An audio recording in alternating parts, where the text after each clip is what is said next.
would say he's the heart of Tolton athletics. No, she's not talking about Michael Porter Jr.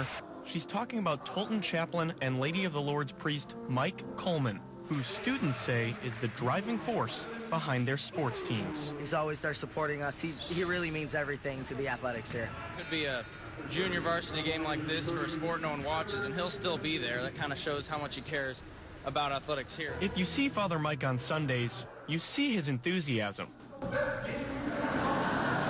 And he enjoys seeing that same enthusiasm from the kids at Tolton. I just love it when our kids get excited about stuff, whether it's singing at Mass or cheering at a game. Those kids spend a lot of their time cheering on a five-star basketball recruit. Even that guy, the one with the most fans in town,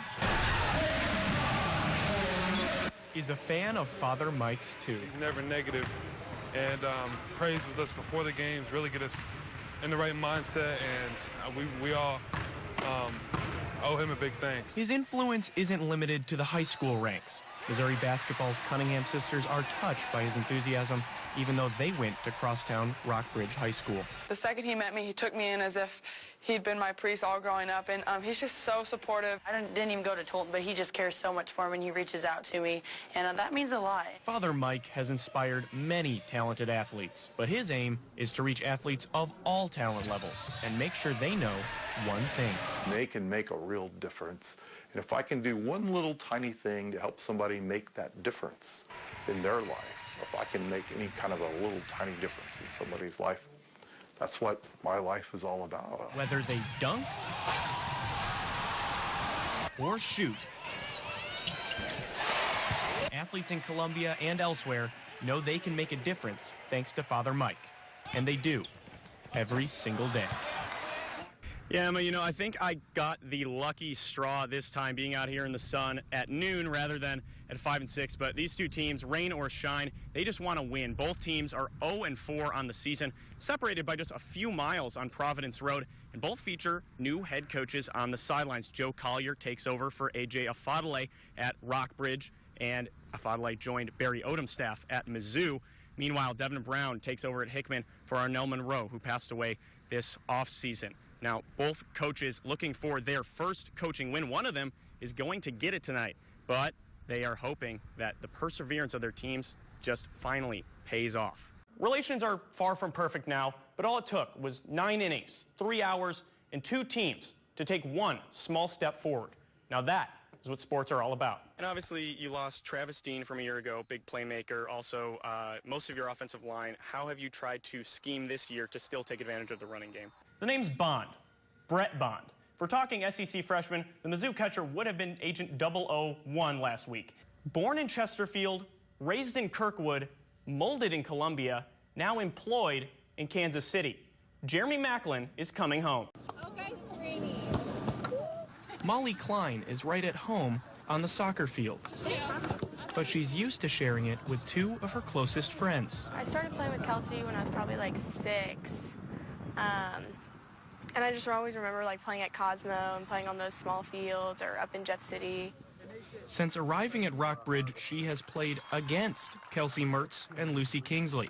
But that talented trio has played together every summer for nearly a decade. The best memories were when Lucy came because all 3 of us just like immediately clicked. The best memories, though, may be yet to come. 2, 3, This has always been in our minds like ever since we were really little, so it's exciting that it's actually coming together. We never really talked about it. Yeah, I never really thought it would happen, but we all kind of had an idea of it.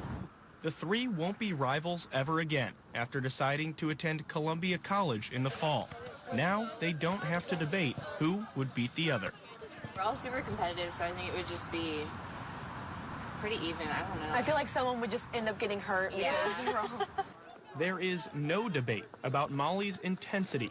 That came at an early age from someone who's had a recruiting advantage all along. At dinner on a napkin, I wrote down a scholarship number for her, and just kind of in a joking manner, but I think she used to want me to actually recruit her.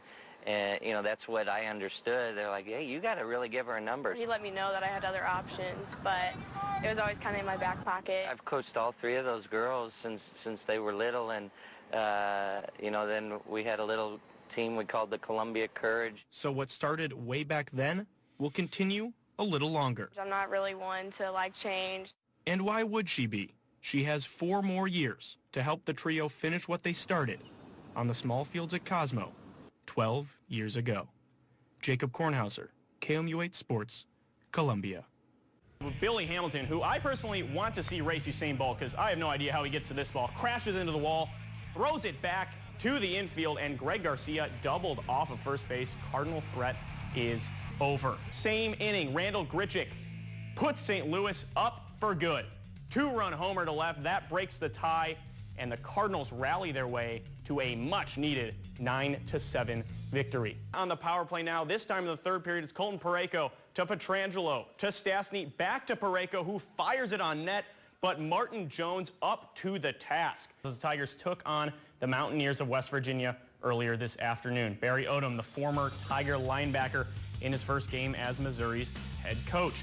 His team not getting off to a good start, though. Mountaineers already up 3-0 in Tiger territory. It's Rochelle Shell on the draw. He follows his blockers, finds some room, and he is gone. Dives into the end zone, gives West Virginia the 10-0 lead.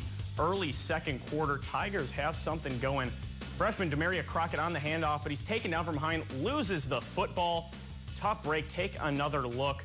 Punched out from behind, Mizzou turns it over in enemy territory. Now the second half wasn't any better, unfortunately, for the Tigers. Mountaineers on the doorstep, 3rd and goal. Justin Crawford punches it in to give West Virginia a commanding 20-3 lead.